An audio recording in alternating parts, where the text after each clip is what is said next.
Thank you, Dr. Daniel. A very good afternoon to all of you and welcome to MPA Tech Talk. We know that digital marketing is not something new. With the happenings in social media today, all of us are well aware that's the fastest way to get the attention from the market. But oftentimes we wonder, are we positioning our product or services correctly? You know what? Wonder no more, because we have invited a digital marketing coach and a TEDx speaker who had mentored hundreds of startups across Asia and a mentor to Techstars, Singapore Next 50, UCSI University, APU University, Monash University alumni, Nestle Innovation and Vinta Group Innovation, and I believe there's way much more than that.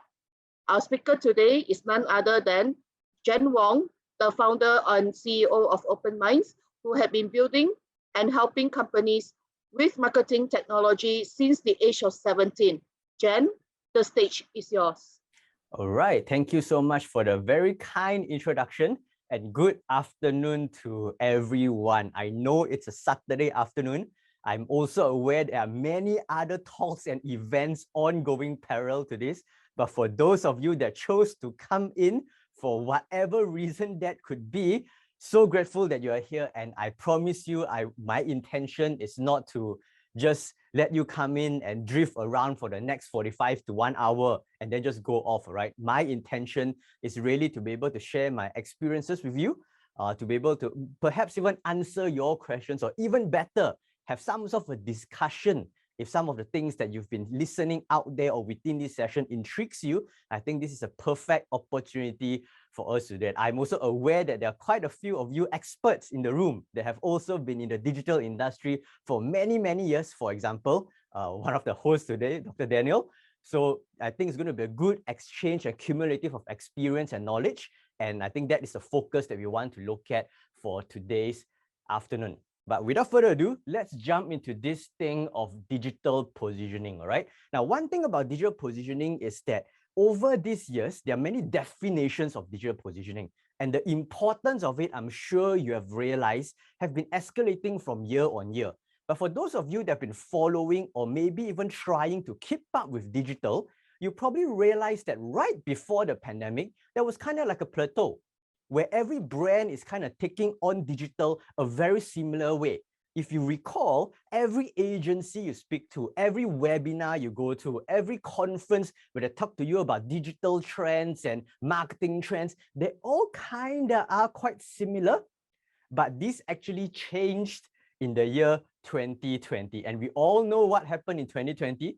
COVID hit us, the pandemic hit us. Now, fast forward until today, we are still stuck within the pandemic, although Malaysia very bravely declared there's going to be the endemic, but we are still within it. But what we want to look at is the change. What actually happened within this time? What changed? Because what used to work, what used to be considered the norm in digital marketing or marketing technology right before the pandemic has kind of became somewhat outdated because of the pandemic. And let me just give you a few reasons of certain ideas of why do I say that, okay? The thing is that if we look at economic factors alone, if you focus on economic factors alone, you will realize that there are certain industries that have greatly leapfrogged within this period of time in terms of usage, in terms of expenditure, in terms of revenue growth. Certain industries like the grocery industry suddenly saw a 100% increase in what they're doing. You look at the entertainment industry, more people into gaming, more people into Netflix, more people into online streaming and all webinars like this. You look at the banking sector, because of the pandemic, everybody's doing transactions at home. You look at fashion, you look at utilities. Different industries have seen that growth and change and adoption in technology just within this very short period of time. In fact, there was a report published by McKinsey saying that we have leapfrogged in terms of technology adoption 5 years into the future. That means some people, when you read this stats, you'll be like, sounds very cool, you know, but what does it really mean? It's simple, because if you look at how these research companies work, right, and I'm sure you've seen some of this report before, they always try to predict what are the trends in the future, right? They'll tell you that, look, this is what's going to happen in 1 year, 2 years, 3 years, 5 years time, and there are certain benchmark scores to tell you how far technology will push, how far the economy will change over this period of time. And there was this report by McKinsey in the year 2019 where they published, they set upon certain number in terms of number of people being tech literate and adopting tech that will happen in 2025. In 2020, when I updated the report, the number of tech adoption in 2020 has already surpassed the predicted number in 2025, which means, guys, you and I are actually living in 2025 right now when it comes to digital adoption. Many things have changed, especially when it comes to consumer behavior. Think about it. One of the biggest move or the changes when it comes to marketing and technology here is that social discovery is now very, very, very extremely real. Now, I'm not saying that prior to the pandemic, nobody did social discovery. We did. However, the weightage towards social or digital discovery is still significantly lesser than it is before. Think about it. We were already dependent on tools like Google, search, and we rely on social media to get new information. But today, we rely on it even more. Think about it. Within even the property industry itself, right? Back then, sure, lead generation forms are already a thing.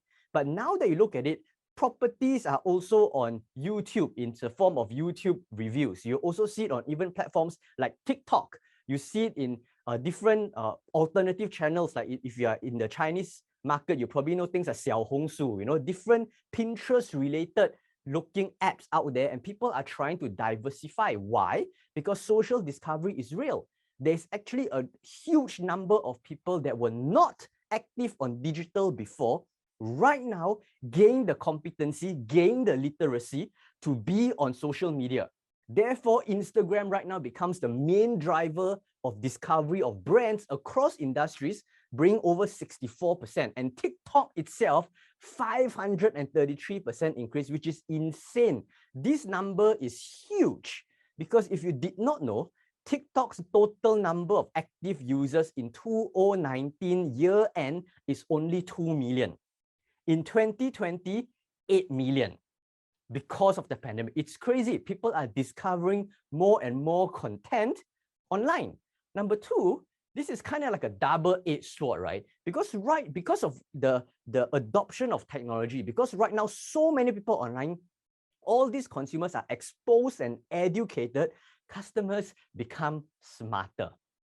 What this means is, look at all of us here within this room this afternoon, right? We are all first consumers before brands, before our jobs, right? And as consumers, we take pride in our decision-making abilities. We find it right now, we are smarter. We know how to do research. We know how to look and see whether a certain brand is reputable or not. We know how to determine credibility of a certain brand. We know how to identify whether this is a good buy or bad buy. Before buying a property, we discuss on forums, we ask friends, we watch review videos. We know we are more educated right now to know which site to go to acquire what kind of information. We do a lot more research. And as consumers, we take pride in that. We pat our shoulders.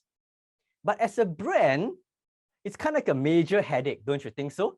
Because right now, you can't just rely on taking a fake photo, buying out of a stock photo library, put it up on Facebook, buy an ad and expect people to subscribe to it, because times are changing. In fact, research shows that the average touch point when it comes to marketing has increased 50% from 4 to 6. Some of you may look at this number and say, Jen, 4 to 6 is not like a major leap. Why is this even important for you to actually share this with me? Very simple. The number 4, right, has been around for many, many decades, to be honest. Now, if you don't understand the term touch points, what it basically means is that it takes technically 4 channels for consumers to go to before they make a purchase decision. Meaning if they're going to buy something, they're probably need to be exposed to it at 4 different times. Maybe the first time was an ad, they visited your landing page, they went to your website, they searched something on Google Maps. That's 4 touch points, right? And it's been around for the longest of time. But today, that has finally broke to become 6, which means consumers are demanding more information. And most of the time, it's not just information of you, but information from other customers of you. So it's not so much of reading an article on The Age and say, oh, okay, this particular development is doing well. Oh, this particular product is doing well. But they want to hear other people from the community itself, from other customers supporting what is being published. That is what they want to see. That's why consumers are doing more research before deciding. I mean, just think about our own Shopee shopping behavior, right? I think a lot of us here are probably customers of Shopee and Lazada. You have bought something on a marketplace before, and you would remember that every time you see something on Shopee or Lazada, I'm pretty sure 80% of you here this afternoon don't immediately add to cart and purchase. You don't. In fact, a lot of you probably are like me, where we add to cart and we let it sit in the cart for 3 months, 6 months maybe. Why? Because you're waiting for 1/1/2/2/3/3 sale. We are looking for some sort of cashback, points back, coin back. We are looking for certain major events. And some of us are even smarter. Remember, we said that consumers are smarter right now, right? We add to cart so that we can trick the Shopee and Lazada algorithm, right, to know that we are looking for such a thing, so that they will suggest to us more things, more alternatives, so that we can find better deals, different variants of colors, different brands maybe. We become so smart. But as consumers, we feel so proud. But as brand, right, we start shaking in our seats. I bought an ad. Why is it not working? I am on Shopee, Lazada right now. Why nobody's coming to my store? Why is people adding to cart? We are panicking. But the fact of the matter is consumers are taking their time right now. And to make it even more challenging within this period of time, customers are becoming more emotionally engaged. Now, consumers have always been emotional.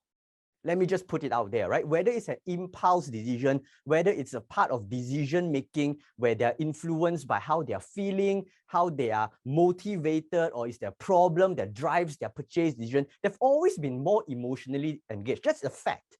However, I'm sure you notice as well, in the past 2 years, consumers are even more emotionally engaged. Just as when you think that the customers are already very picky and very emotionally driven, right now it's like 2 or 3 times higher. That is why, don't you realize that within this period of time, you see consumers being so angsty about so small things. Like if there is a company that has more men than women, suddenly becomes a national newspaper. Oh, gender inequality, we need to do something about it.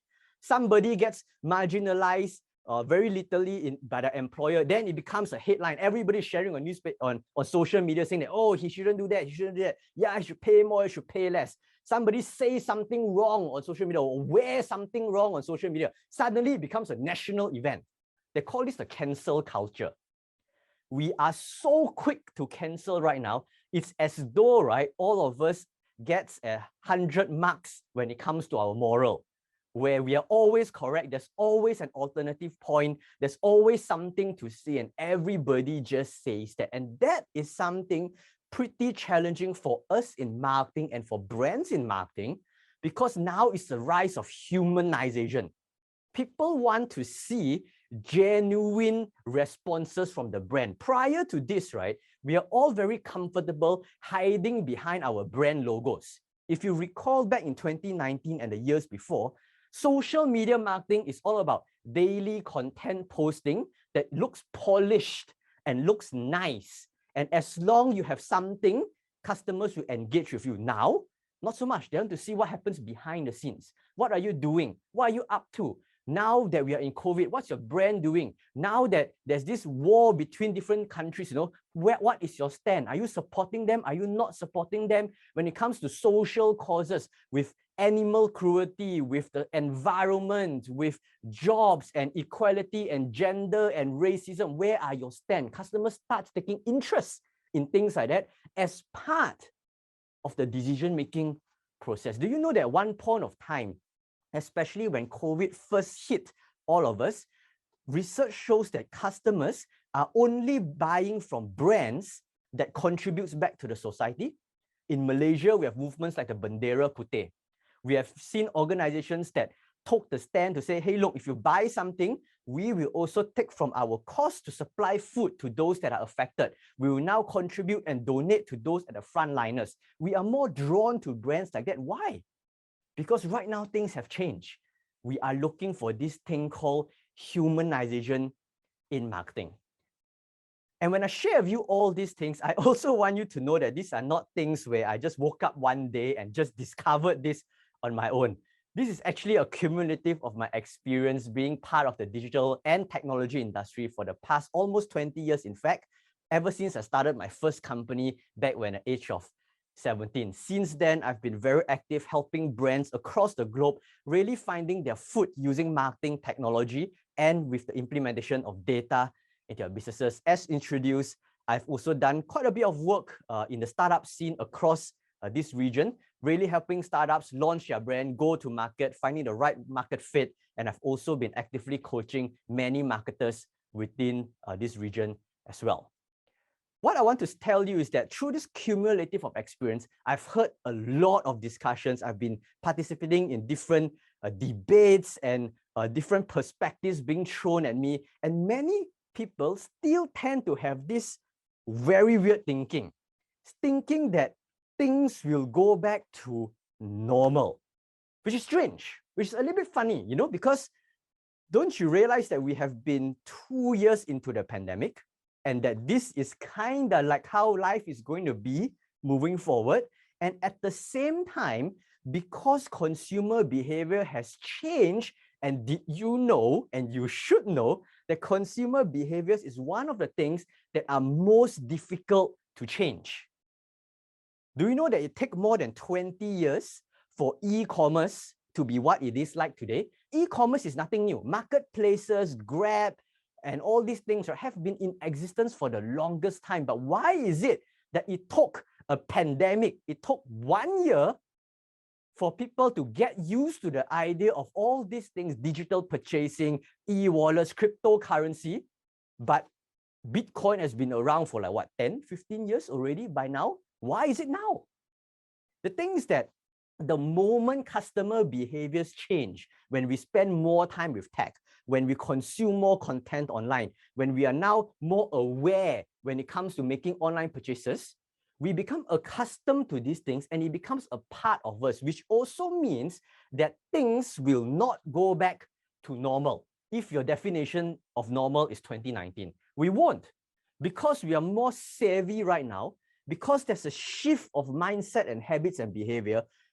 All these things leads up to a new generation of marketing, new consideration of marketing, where it influences the content that we put up. It influences the approach. We talked about humanization earlier towards our customers. It's all about how can we influence and play a part in the customer journey, because competition is much higher right now. Because the barrier of entry is so low, anybody can create content. Gone were the days where you need a good DSLR to shoot videos and film something and to take a photo of yourself. Right now, most of our phones, the one that you're using right now, is more than sufficient to produce top-notch content. What you see on YouTube, what you see on TikTok these days are mostly done using a normal phone. And that raises a cause of concern. In short, where am I trying to deliver this entire message this afternoon is to reinforce the importance of delivering value in our marketing. Whatever the channel that you are doing, all right, whether it's in a form of video, whether it's a form of infographic, an article, a headline that you're writing, certain influencers that you're engaging, whatever the method may be, the question you should be leaving this session with for yourself is, am I actually delivering value through the content I'm having? Or is it really just a situation where I'm posting for the sake of posting? Now, some people then ask me, Jen, value, okay, sounds cool, but what is value? What is value in the eyes of the customer, right? I like to define value in 4 categories. And I want all of you tuning in this afternoon to really just use this as kind of like a checklist, right? So if you're already doing marketing, you're posting something, I want you to be 100% honest to yourself. You don't need to put up your hands and tell me within the chat that, okay, Jen, I'm not giving value, or, oh, Jen, I'm giving a lot of value. You don't need to tell me that. I just want you to use this as a quick checklist, right? Are you actually delivering value in the form of these few things? Did you know that self-gratification is actually one of the top values you can give your customers today? Customers want to sound good, look good, feel good. So that means that if your content can somehow engage the customer in the way where they feel that if they don't be a part of it, they will have a feeling of the fear of missing out, that is value. If you can have something that you can leave in the hand of your customer that gives them a little bit of fame, a little bit of association, like, oh, right now I'm associated with Dr. Daniel. That's like a star on my chest, you know, then the association comes in. Or you want people to actually have the feeling of, hey, I really want this thing. That is self-gratification. Is your content, is your marketing strategy encompassing elements like that? Or on the other hand, even from an educational perspective, are you positioning yourself as an expert, or are you positioning yourself as the deals person just trying to be out there, sell, sell, sell, sell, sell, sell, sell? There's a huge difference right now because of the change of consumer behavior. The role of the marketer has actually changed to take on more of an educational role. Think about it. Just look at the rise of property reviewers today. People going into property and trying to start their YouTube channel, trying to talk about property, trying to talk about renovation, trying to talk about investment. It has never been this amount, this high, this many for the last decade. Back then, it was only the handful. Right now, everyone is a content creator when it comes to property. How crazy is that? Because some of these people recognize the importance and value of being an expert, a leader within the industry, somebody that can give insight, somebody that can inspire you, somebody that can teach you how to get the best deals when it comes to property, to hack this. How can you get better loans, better rates? How can you get lay-long kind of a products? How can you get certain tips and advice that maybe only real estate agents know and brokers know and other people don't know? How? People want to see these things. And there's also the form of entertainment, right? And this is where one of the biggest misconception comes in, because there's also this school of thought that entertaining means you need to be funny. And some of you may be scratching your head and say, Jen, I'm not funny. In fact, I'm the opposite of funny. I'm dead right boring, you know? I'm like a dried fish. I really cannot make people laugh. And it's not something I can do, no matter how much I force myself to do. Don't get me wrong. Entertainment is not about being funny. Okay, you don't need to be a Douglas Lim, you don't need to be a Harif Iskandar, you don't need to make jokes to be entertaining. Think about it, when we spend time on our phone, why do we spend so much time on our digital devices this day? It's because we are entertained. But does that mean that because every second when you scroll, you are looking at something funny? No, right? We are entertained for different reasons. Sometimes it's to meet people. Because of the algorithm, we get to see different content from different people. We enjoy that. Sometimes it's curiosity. We look at the content, it's like, hey, I've never heard of this thing before. I've never heard of this perspective before. I didn't know this place exists. I didn't know that this content is able to help me in such a way. There's a realization. Sometimes it's really just to kill time. You just stream a video, you just look at things just because you're waiting for your meal, you are waiting for someone to come out from the washroom, you are waiting for this webinar to start, or waiting for another event. You just kill time. And that is entertainment. So it's your content right now even entertaining. Are you fulfilling this, or are you trying to steal time? That is the worst thing that can happen. You know, some of us, when we browse social media, right, we saw a link, we click into it, we watch the video, we read this article, and then we tell ourselves, we just wasted 2 minutes of our time. Like, what's this guy trying to tell me?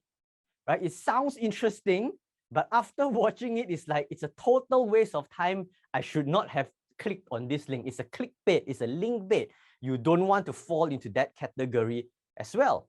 And of course, the last quadrant over here, when we talk about value, this is lifelong. I'm sure all of us here can see this, is that it's solution. Meaning that in your content, for a lot of customers, is your content a solution for what they're facing right now? Is it an answer that they're looking for? Is it something that can guide them on how to make their first purchase? How can they start investing? What is the starting stone? How can I discover certain things? What is it? Is it a solution? Is it an alternative? Is it a review? These 4 categories you see on screen here is what consumers today see as value. And my question to you is, are you addressing these values across all your marketing touch points, or are you just shock sendiri?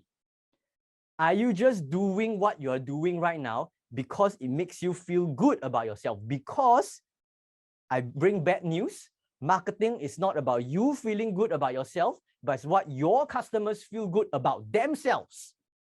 And if you fail to address it through one of these values, you fall into the category of shock sendiri. Let me give you some examples over here, right? That may or may not be related to property, although I know most of you guys are involved in property this afternoon.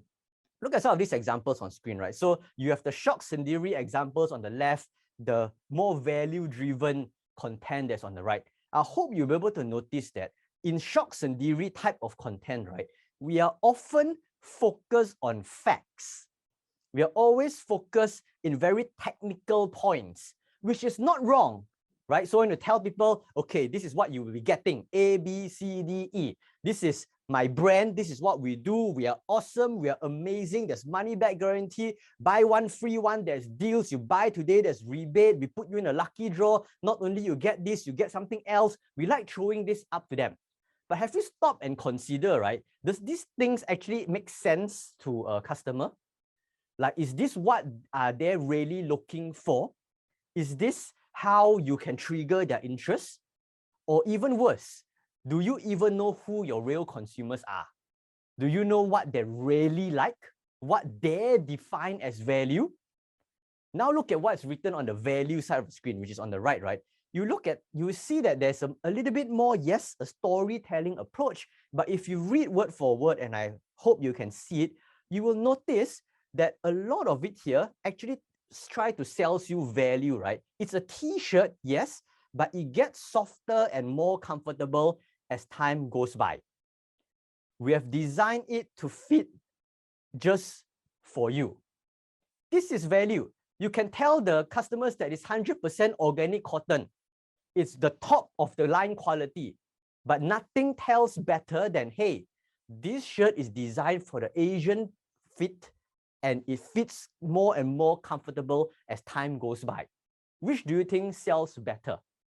You look at people selling coffee, right? You can tell people that, oh, this is Arabica coffee. We source it from Brazil. It's organic. It's have this strong, bold aroma.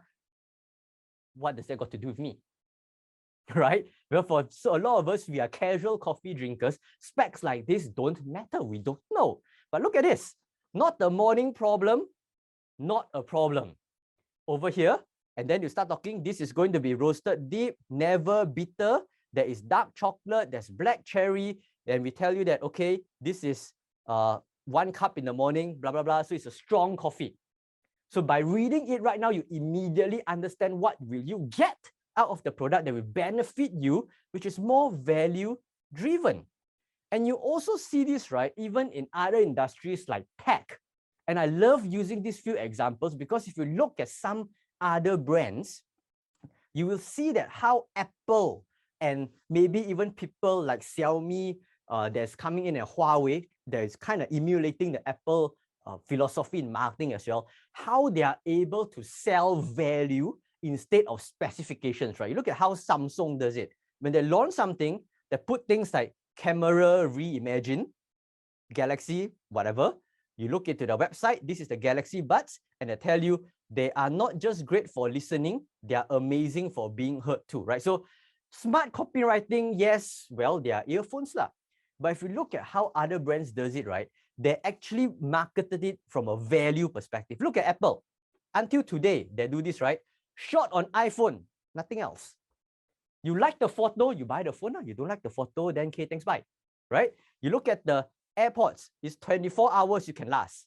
When you're listening, 4.5 hours. Charging, about 1 hour. Simple. That is what is valuable to you. So you know you can expect what to get. Look at what Huawei here does as well. They tell you that deep noise cancellation.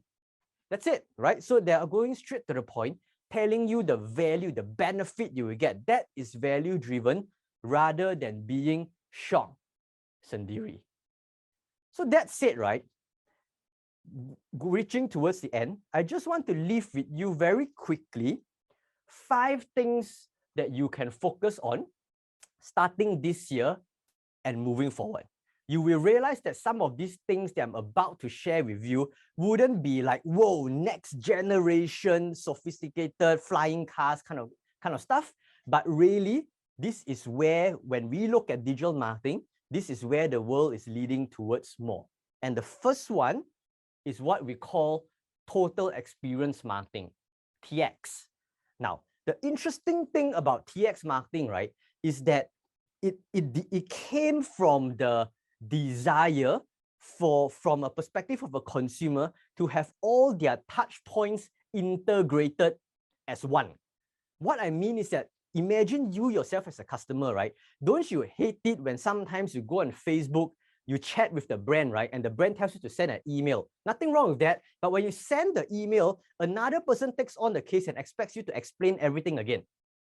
Or you fill up a lead form and then you already say that you want to download this particular item, but then somehow that agent still needs to call you and gets a confirmation and walks you through a whole annoying process before giving you the answer.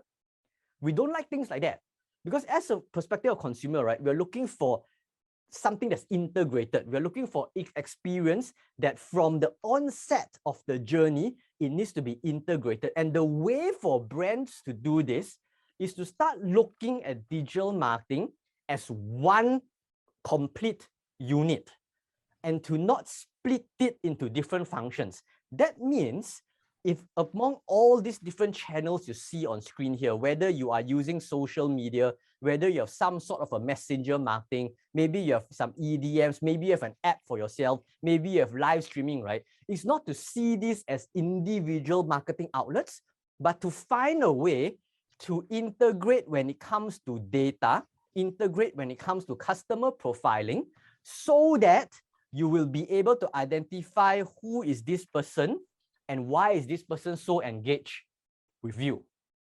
Which means that the tools that you look for, the way you interpret data is no longer just about, oh, I have 500 people tuning in over here. That's great. Oh, I have 1,000 following me. That's great. It's the question of, hey, are these people the same? Are they engaged the same way as they are? Are they looking for the same thing? If I have to launch a product, which site should I be focusing upon? How can I bring people from different channels coming together? How can I approach them and give them the value that they're looking? Because maybe the people coming to the stream is different from the people coming on Messenger. How do I differentiate them? How do I segmentize them? This is what we call 360-degree customer profiling.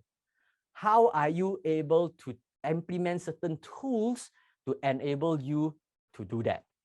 That is TX. It's no longer just customer experience, which is CX, what people used to talk a lot back then. Right now, it's all about TX, total experience. Next up, second one is actually audio. Now, I'm sure we have heard a lot about audio content. This has been long time coming, but this only became real ever since the start of the pandemic, because there's a rise of people consuming content and people are now paying more attention to what they listen to. Now, podcast is definitely one of it. It's a great way to go on it, but it's not necessarily podcast, because it could also be videos.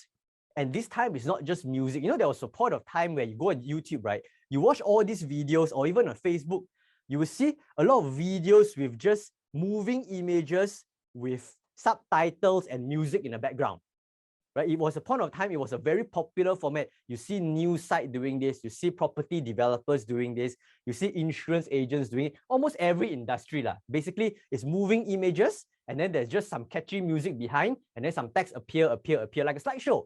Now, say bye-bye to those things, because people want to now hear what's going on. With that, I mean actual content. I'm talking about you delivering value, whether it's from an educational perspective, whether it's from an entertainment perspective, whether it's all these things, the solutions perspective that we talked about just now, or self-gratification. how can you incorporate this into your audio? Whether it's through a form of webinar, something like what we're having right now, or maybe podcasts, or maybe something that you can record on yourself. It may not need to be long form, like a 30 minutes video. What can you do within 1 minute? Are you able to meet those values within this period of time? What do you have to say? In other words, now, some of you may think that, hey, Jen, this point a bit funny, but because many people don't have time to listen to this content, so why is this important? Now, there is an increased importance in this. Number one, I talked about it just now already. People are consuming this content, whether you like it or not. Number two, right, search engines around the world, Google being the dominant one, of course, is starting to put a lot of emphasis in search via audio. You look at where home automation and you look at where technology is moving towards, right? Voice command is really slowly becoming real, more and more real. It's no longer just a luxury, but something that's becoming more staple in our lives.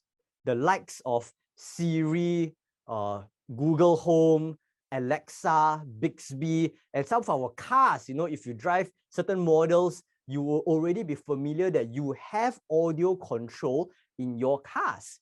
Fridge today, refrigerators, washing machines can also respond to voice commands. Not only that, rice cooker also can. What's happening? All this rise of IoT was only within the past 5 to 10 years. And right now it has reached a point where the cost of production and the accessibility for companies to take on this becomes a lot easier, which means search via audio or information on demand via audio will eventually increase.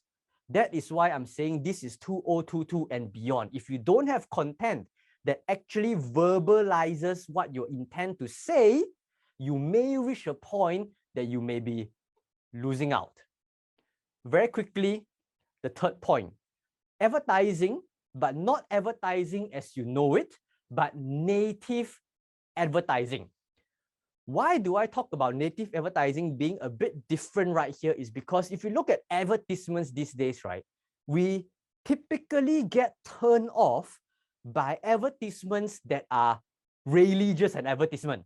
Do you get what I'm trying to say? You see this very planned and very scripted script that's happening on screen that makes you cringe and you're like, oh, come on, what's this? Where's this ad going to end? You want to skip it. And by the way, talking about skipping, right? Did you know that, the YouTube skip button, the one that counts down to 5, 4, 3, 2, 1, this only is applicable to those of you that are not on YouTube Premium like myself. We always see ads coming up, right? So we see that countdown. Do you know how fast people click on that button? It's 0.1 second. That's how fast people click on it. Meaning that the moment it appears, people are already spamming and clicking on button. That's just an additional point just for us to take note of, okay? But when I talk about native advertising, I'm talking about your content, your ad content that does not look like ad content. It actually blends in to what a typical social media content is. For those of you that are active on Instagram and you consume Instagram stories, you would probably get what I mean. Certain times as you're browsing, you realize, right, some brands does it so well that you thought it was one of your friends, one of the people that you follow that is posting something, and you unknowingly consume it because you thought it's part of a content. Now, some of you may say, yeah, I thought, but immediately I knew it was an ad, right? That's beside the point. The moment you realize that you did not realize that it's an ad, that split second, that 1 to 3 seconds, right? That is already a lot more effective than people skipping your ad in 0.1 second. So to put a case in point, right? When you look at content like what's coming up on screen right now, these are content that's designed to be very lifestyle, very conversational, it comes from an angle that as though people are really just creating content on their own. It came from a creator, it came from a human being, rather coming from a brand. You see this in even within like how Maidin does it, right? Where the CEO himself actually creates TikTok videos, which is crazy. Like, why would he want to do this? He don't need to do this, but he does it anyway. And you see people trying to bring their brand and bring a bit more human factor to this. Jonah, a friend over here, right? When he visits the site of where his company develops new properties and all that, he will just take pictures and show people behind the scenes and get people to guess certain things. You see how skincare using the Tinder user interface, trying to engage people so that people will find it interesting and fun. You see how GSC has employed somebody to take on a persona that's rather interesting. You see brands tapping to this. Why? Because it works. People no longer want to see polished brands out there hiding behind a logo. They want to see brands up front. That's where the world is living to right now. And to quickly just address Suhendra's question that came through the chat, this also applies for B2B. Now, here's the thing, right? The interesting debate between B2C marketing and B2B marketing has always been this. I'm dealing with businesses. Businesses are not on social media. They don't consume content. Why should I do this, Jen? It does not make sense. Now, are you telling me that the procurement person, the marketing person, the branding person, the CEO, the CMO, the staff, the salesperson are not consuming content? They somehow don't go on LinkedIn, they don't go on their messengers, they don't check their emails, they don't go on social media at all? Really? I doubt so. The thing is that, yes, I agree there is a difference, but the difference comes in the customer journey. The journey of how they make decisions from a B2C and B2B is different, but the channels are likely to be the same. For example, from a customer, from a B2C perspective, maybe impulse marketing kind of work, right? So you try to showcase to them the benefits, you try to reel up their emotions, and then, okay, I want to do this, and then I fill up a form, I purchase the item. B2B may not have that impulse, but think about their customer journey, right? So they probably start off already having a problem or a challenge or a goal in mind. It is something that bothers them on a day-to-day basis, right? Oh, how come sales are so low? Oh, how come I have problems with my HR? Oh, how come I cannot hire the right talent? Oh, how come my marketing is terrible? No, what should I be doing? Oh, how come this? How come that? They come with certain problem statements. Now, what if your ad, your content, your website, your email addresses that? Don't you think you will also appeal to them emotionally? It's as though you speaking to them in their time of question. You are presenting to them the solution that they're thinking for. When I search on Google, how can I solve this problem? Your website comes up, your article comes up. Remember, we talk about authority, we talk about expert content earlier, right? You come up and they read your content, you'll be, I think this guy can help me. I think this is a good tip. I think this is what I'm looking for. That's where you build interest. So sure, the life cycle could be very different, B2C, B2B. The channels can be the same. The importance here is to understand at which state of mind they are starting the journey with you. If you can identify that, you are already starting off your marketing strategies right. Hope that answers your question, Suhendra. Next off, let's also talk about shoppable content, right? So this is very similar. There's some similarities to what I've just shared with you in the previous slide, but here focuses in you taking on the more storytelling approach, meaning that in the content that you produce, right, in short, what can you do that you can project your brand that won't allow people to scroll away so quickly? What can be a scroll stopper? And in a lot of times, the answer is whether this content is interesting enough for me, which is stories. So that is why when you look at a lot of brands today, right, be it in property, be it in F&B, they always try to take on certain personas. They get their consumers involved, they feature their consumers, they feature their staff, the CEO gets involved. The message that they put up is a lot more conversational, a lot people driven, a lot of human focus. That is what people are looking at content today. No longer that they're putting out content that is more of an informing. You know, sometimes when we write content, when we post, we always angle it from a perspective of it's as though it's like a press release. It's like a newspaper report. Gone are the days like that. That is so 2019. Right now, we are talking about telling a story. How can you relate to this? How can you bring to life some of the projects that you're working on, the work that you're on? Even within B2B, there is a huge interest for brands to right now figure out why are you different from them. Sure, product, there's differences, but what about company culture? What about turnaround rate? What about the service level? What do you do that's different behind the scenes from these people? What about company culture? All these things are becomes a consideration right now. And through storytelling, you are able to do that. Remember the point of humanization? Humanization covers this content, but it also covers my last point, which is social responsibility. And this point isn't exactly new, as you can imagine, because CSR, corporate social responsibility, have always been around. It's something where brands and companies are already talking about since decades and decades ago in business. But like I shared with you earlier, it's a little bit different now. Customers want to support brands that are active in their social responses. They want you to be able to actively engage different causes. They want to see where you stand, how you even manage your team members. And that is why if you look at certain brands out there, right, like Amazing Grace, that is a granola company, also featuring content recently, not only interviewing their CEOs, but also their customers and influencers to share stories. You look at brands like even Prada, a luxury brand, also having their own webinar series talking about the designers behind the design, how their design is able to impact the industry, impact the consumers, to change how fashion is going to be in the future. You look at different property realtors as well, also going into having their own blogs, trying to talk about using property for good, sustainable development, and all these things. Customers like that. And to be more specific, the Generation Z loves this because they grew up in a generation where information is abundant.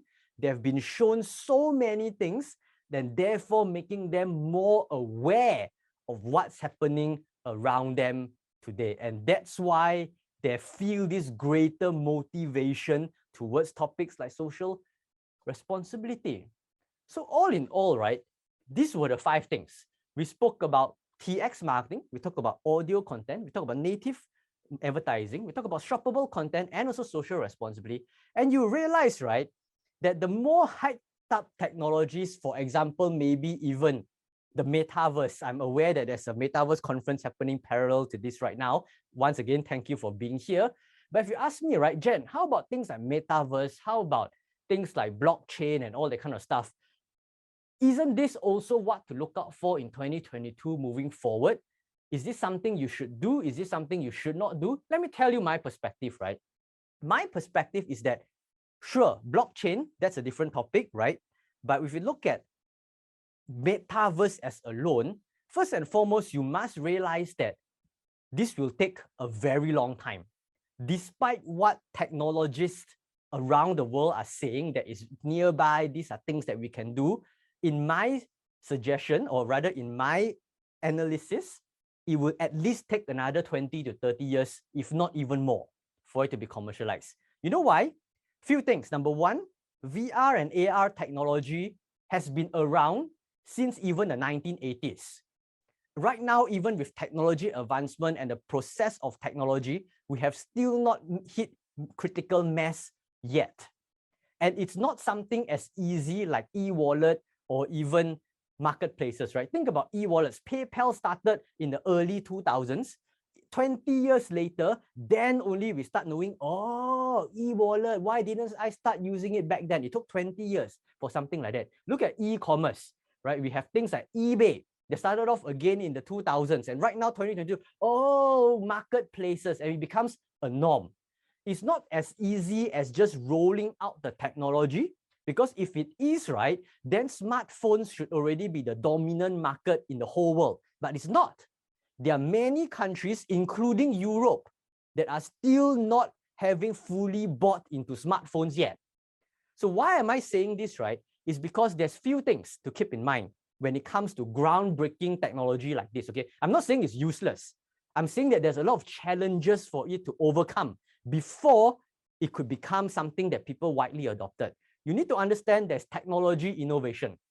Hardware, the accessibility of hardware and software needs to first hit critical mass, meaning that everybody needs to have this device at hand before it can happen.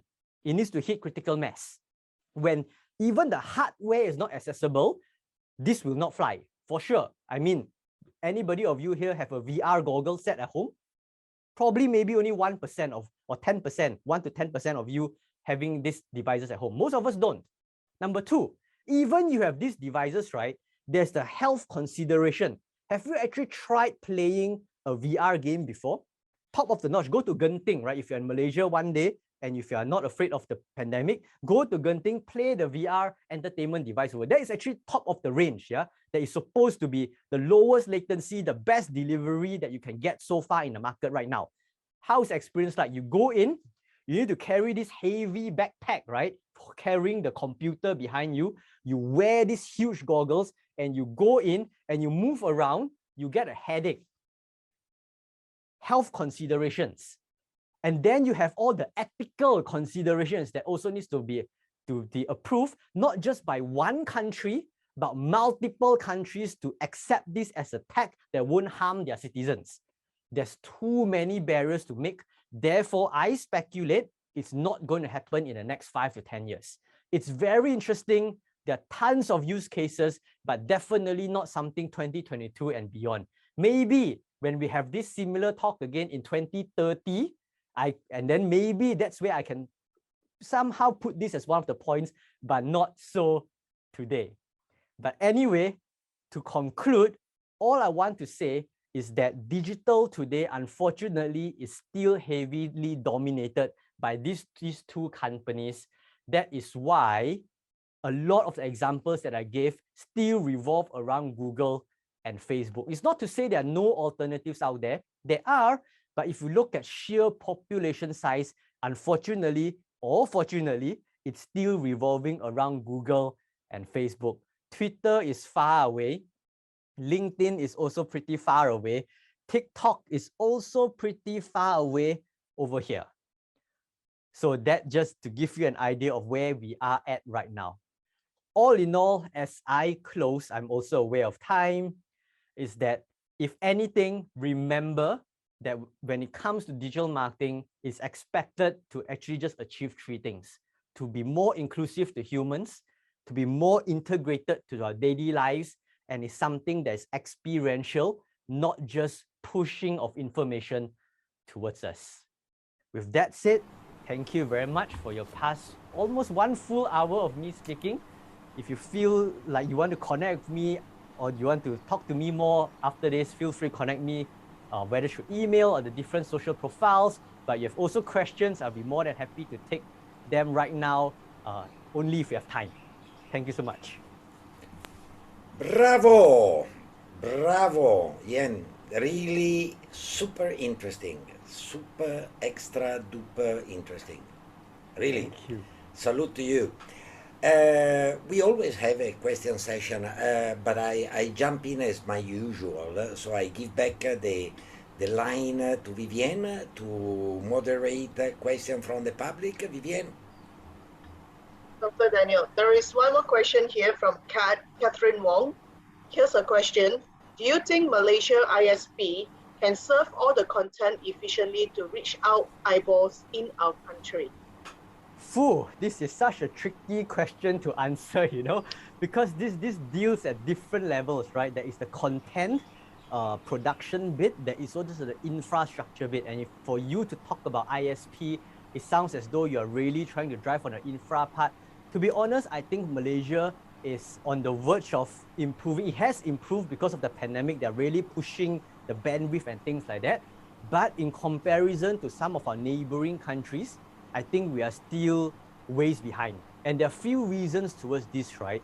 One is not just about speed, it's about the existing infrastructure we have in our country. A lot of our infrastructure are old, and to upgrade and to serve rising demands is going to be a lot more challenging, because you think about it, it's not just the new developments coming up, right? It's about how about the older areas that have already certain lines laid to them. It's going to be a huge mega project to improve the entire country. So I think that will also take a lot of time. But yes, if the Malaysia government is able to upgrade their services, to be able to maybe even lower down the cost of to access some of these infrastructures, I do believe that would increase content distribution. Because apart from just ISPs, right, we're talking about the reach towards certain areas that still do not have internet coverage. Sometimes even 4G coverage in certain more of the suburban cities, right? We still have problems receiving these signals. Unless we resolve this, then only we can talk about reaching more eyeballs, using more sophisticated technologies, 5G and all these things. That comes when the ISP upgrades their game. So yes, Catherine, the short answer is yes. You were talking about multiple touch points. Your number was 4 to 6, kind of. On a B2B basis, B2C, I fully agree, 100%, is also what I keep on recommending to those B2C type of clients that I have, beyond PropTech. I mean, talking about marketplace, digital presence in the internet to sell B2C type of product. When we come to B2B, I would, from my personal experience at least, I would kind of limited it to a maybe 3 to 4 confirmation touch point that clients might be looking at. Beyond one social media platform, definitely the website has to be there, and then at another 2 or 3 social media, but with the main leading one. That, as for my personal experience, and the one of my clients at least, has been since quite a couple of years, 1 year before it started, 1 year before the beginning of the pandemic, the rising platform for professionals, LinkedIn. What do you think? I think there is a lot of truth in that, because the customer journey and behavior between B2C and B2B does have its difference. So I agree 100% spot on. Whether the number is it's really a 6 or not, is all between a 4 to 6. I think that is open discussion as well, because it depends on the actual B2B product, the service, the industry that you're in. Some of them would really want to see more. Maybe they would like to ask their friends about it. That's one touch point. Maybe they'll go on Google, they'll search for alternative. That's another. They will look into different review sites. Maybe they want to look at testimonials. So really depends. But LinkedIn does play a big role when it comes to B2B marketing these days, for a very interesting reason. If you look at the growth of LinkedIn from year to year, right, there was never a point of time LinkedIn actually experienced more than a 20% growth in terms of active users. But this actually happened during the pandemic. So what we have realized, right, is that not because people are desperate, that's why they're on LinkedIn, but because when they're on LinkedIn, people get to engage business to business in a more human manner, where you actually talk from business owner to business owner, not inquiry form to inquiry form, right? Because prior to this, it's always a perspective, oh, let me drop you an RFQ and an RFP and an inquiry form, and it's very cold.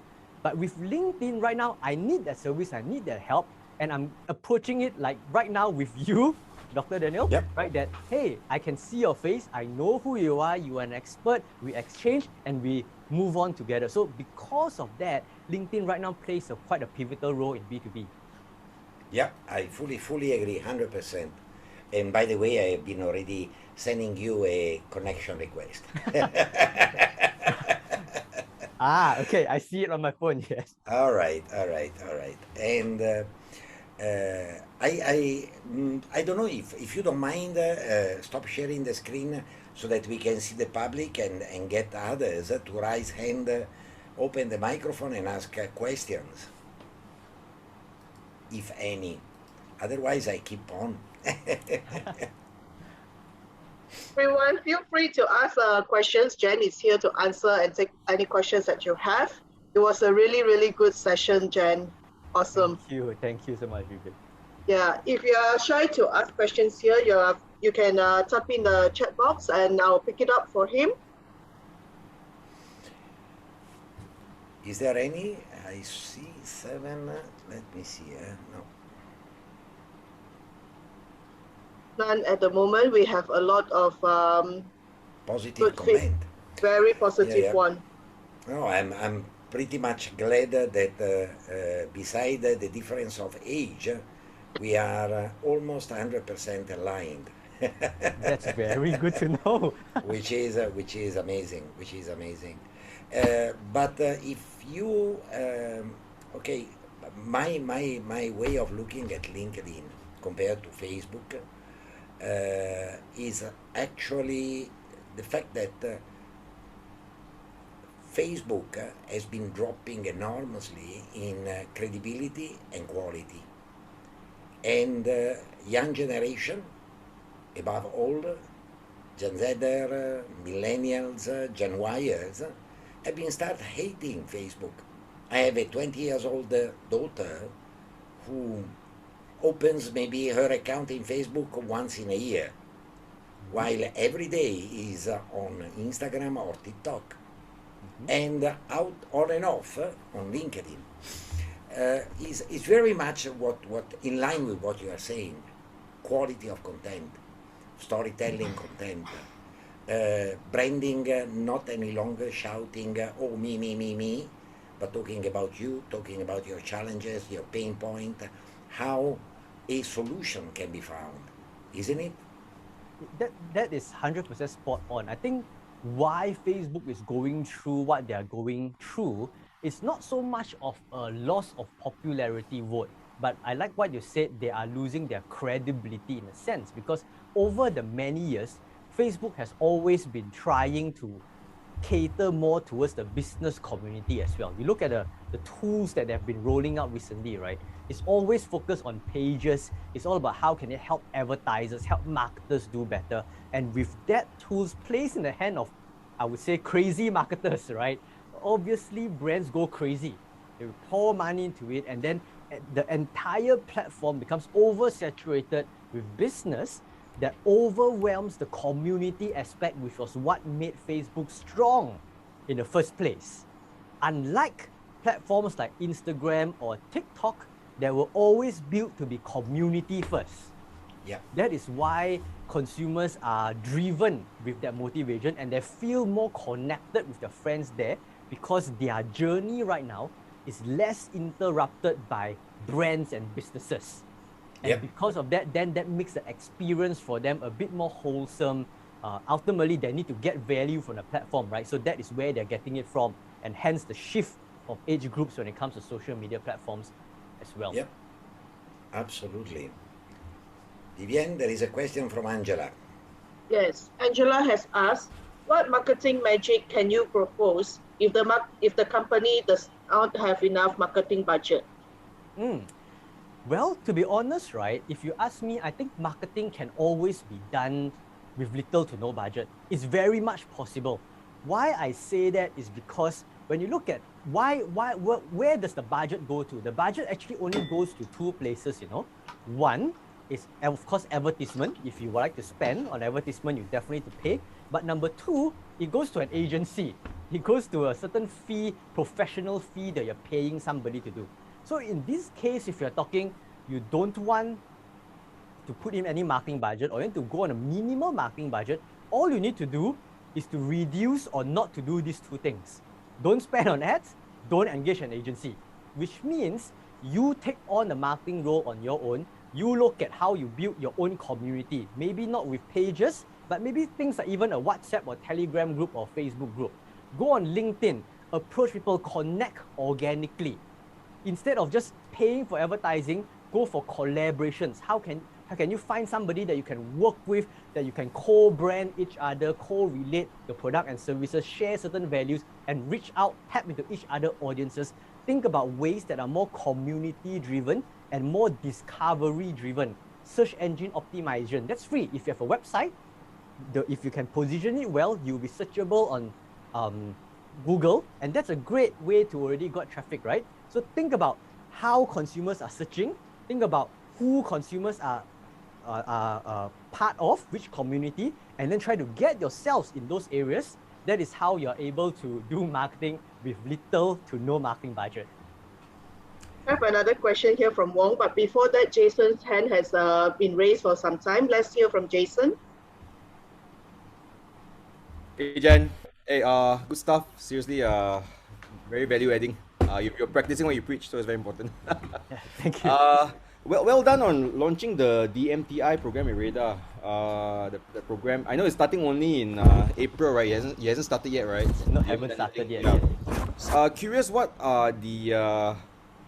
the biggest needs? You think, talking to developers, like where are we at in terms of maturity in adopting with all this digital marketing in their respective developer market organization, and what are the opportunities you see here? I mean, what are the greatest needs you think? I love this question because we have worked with a couple of developers before, not just on an education perspective, but literally just to have conversations on what needs to be done, right? And this is the sentiment I've been getting from industry. What I've been seeing is that developers right now have a very high state of curiosity in what they could achieve with marketing technology. They're right now reached a point where they're aware, but they just don't know what should they do.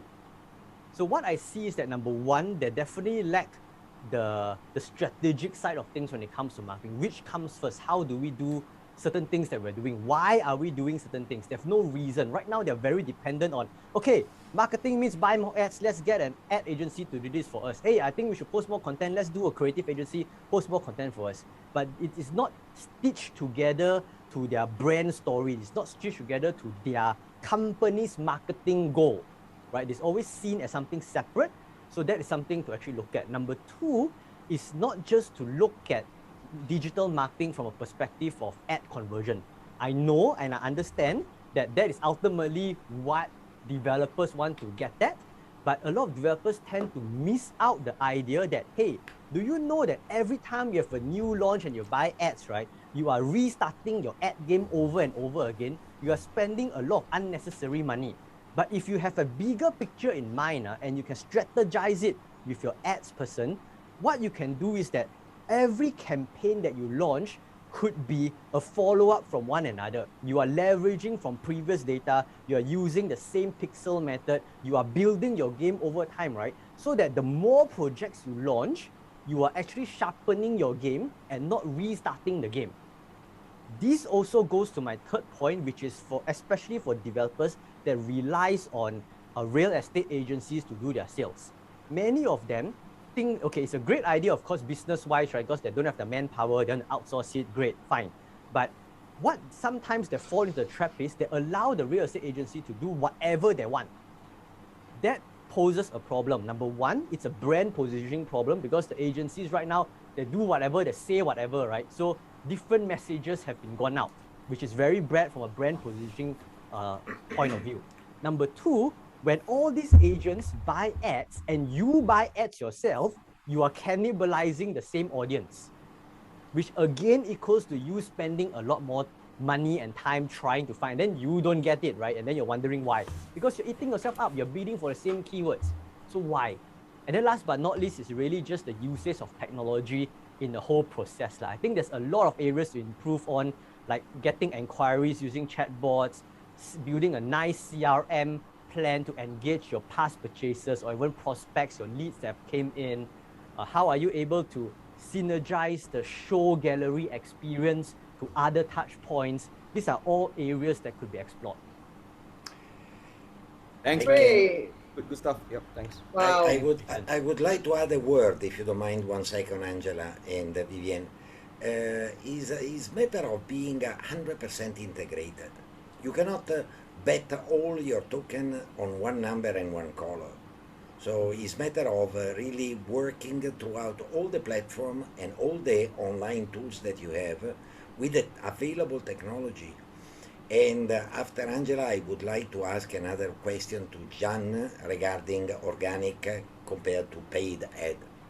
Vivienne, Okay. back to you. Thank you, Dr. Daniel. We have settled Angela's question, so now we move on to Wong's question. Jen, is there such a thing as over-marketing? How do we know how much is enough? Or is it depending on the quality of the content? Great question, Wong. And I'm going to answer this question not because I'm in marketing, okay? I'm telling you an honest answer. There will never be a time where there's over marketing. Because if there was, right, McDonald's wouldn't be marketing anymore.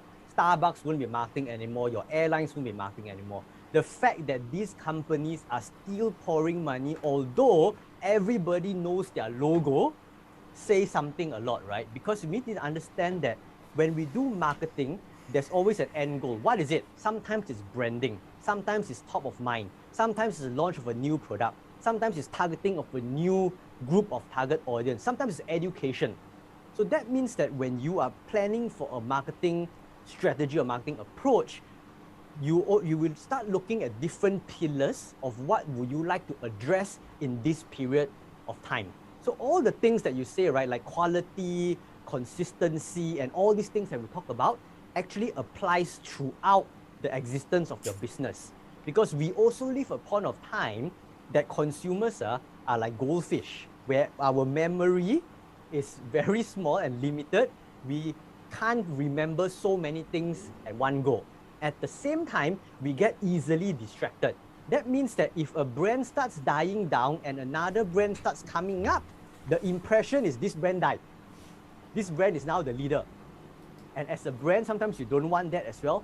Therefore, I wouldn't say that there's a stage of time where you'll be over-marketed in that sense. Thank you, Jane. Thank you, Wong.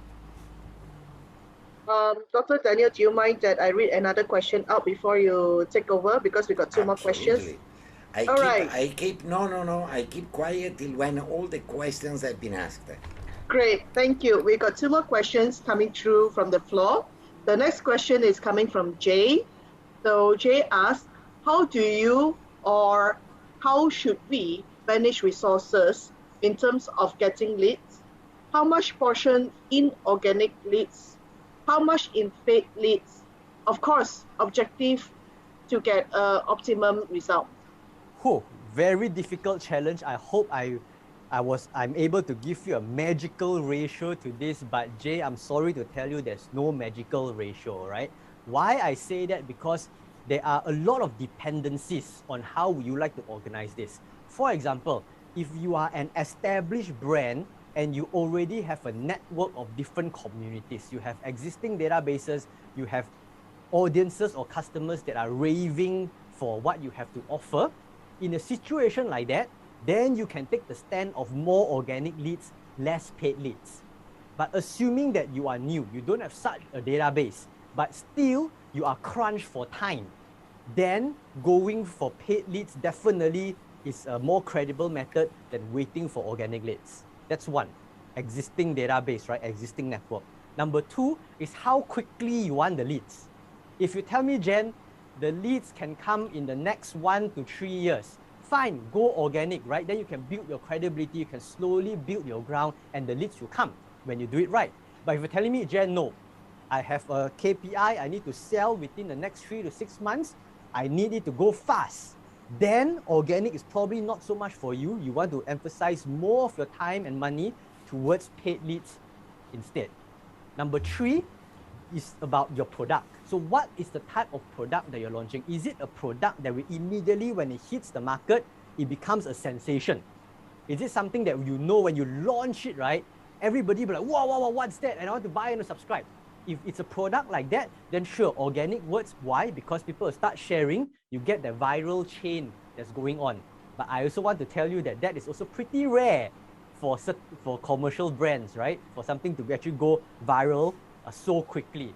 So in situations like that, if your product is something a bit more passive, a little bit more reserved, maybe I would say, quote unquote, not as exciting that will go viral, then paid leads will be the one to go for you. So your ratio is determined by balancing these three factors.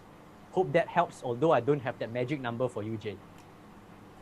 Thank you, Jen. Next question for you from Athira. Jen, What is your point of view on abolishing the mindset of fear of the market of making digital content as efficient as the big players, brands, ads, or digital contents just because we come from a small size company? For example, simple ads might not effective for us because they do not know us, but effective to big players because audience already know them. Yes. So one thing that you need to know, right, Atira, is that the internet is fair game.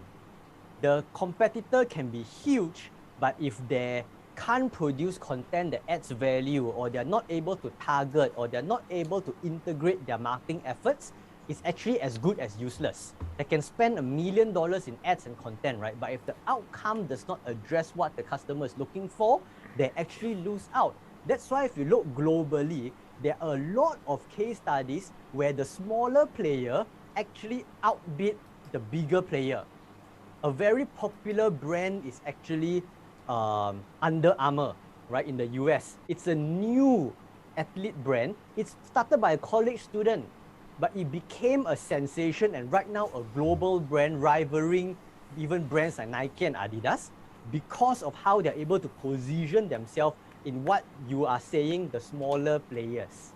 I think a small player have a lot of advantage as well, because this tells me that you are more on the ground, you are more in tune with who the audiences are, you probably have direct connection and conversations with communities around you. And that is a marketing advantage, because a big player may not be too bothered to that. They will just hire an agency, you do the ads, you do everything, there may be less of touch.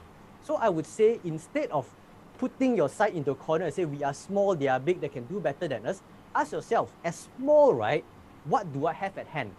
What do I have that's an advantage that can be magnified using my advertising and marketing efforts? If you can find that, that is how you can actually stand out much more than a bigger player. I would also just want to say one thing. This is to the organizers actually. I probably only can take one more question because I have another webinar starting at 3:30. The organizer is WhatsApping me, asking me to go in, but I'm asking him to hold on. I'm in somewhere else right now. So I can only probably take one more question. And if there's any more questions coming in and you want me to answer them, right, I'll tell everyone, you can ping me on LinkedIn, ping me on Instagram. I'm there. I'll be more than happy to answer them. Or if not, you can pester the organizers, ask them to bring me back for another time maybe. And I'll definitely say yes to that. I can answer more questions. Let me get you to the last question from Ryan. Speaking of creditability, what are your suggestions on building a trustworthy online review system? Very good question. Reviews are a very big thing when it comes to building credibility. So the question here is, first and foremost, number one, when you produce these reviews, right, where does the reviews come from? What is the format of these reviews? And where would the customer see these reviews? These two things. Because you don't want to start building a bank of reviews and your customers actually don't discover this content at all, right? It's hidden somewhere, it's on your website under somewhere, about us, testimonial, reviews, 5-star, 3 steps away. Nobody wants to see that. So you want to know, look, when a customer searches for something like that, where would they find this review sitting at? And if you want to build this review platform, make sure not only it's visible, but it's something that it's out of your control, meaning that, you know, it's like Facebook reviews where people can leave the reviews, you cannot delete them, and you must have a Facebook account or you must have a Google account to leave those reviews. That would significantly increase the legitimacy. Don't fall into the trap of those testimonials, right, where sometimes you see on the website, you see a picture and then they give you some random name underneath and then a copy or paste on whatever the snapshot is. Those reviews are usually less credible. So always look for something that's high visibility and contributed by genuine users. These are the two main ingredients to a successful, trustworthy platform. Very, very well said. We let you go, Jen. I would like everyone to open up the video and show a join of hands to Jen, because it's been really an awesome presentation, really. thumbs up, not 2, but 20 thumbs up.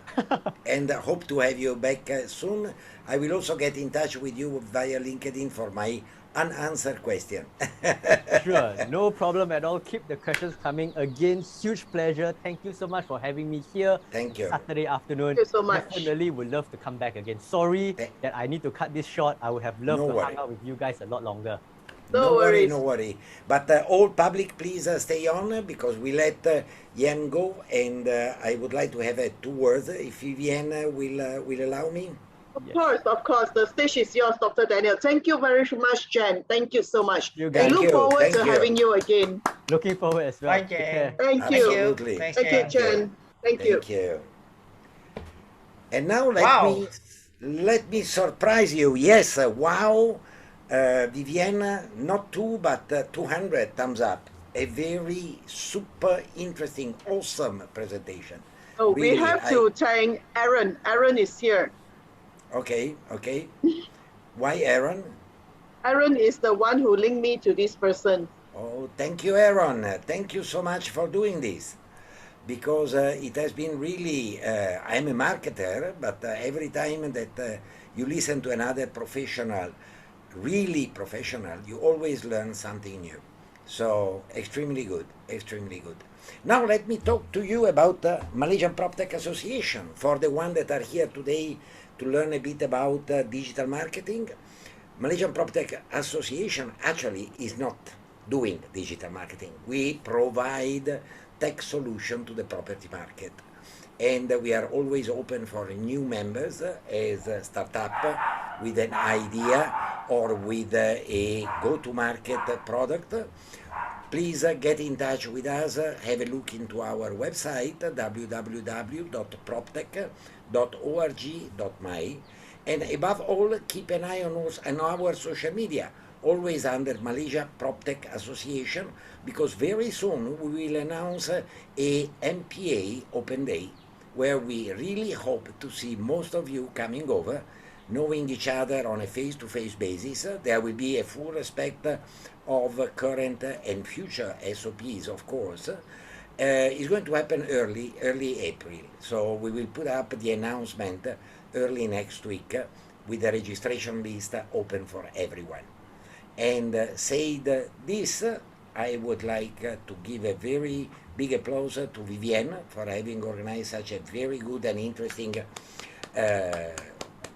Saturday afternoon digital marketing talk. Thank you so much for inviting such a relevant speaker. And I will see you around all. Thank you. Thank you, Dr. Daniel. Thank you so much. Bye. Have a nice weekend, everyone. Goodbye. Bye-bye, everybody. Bye.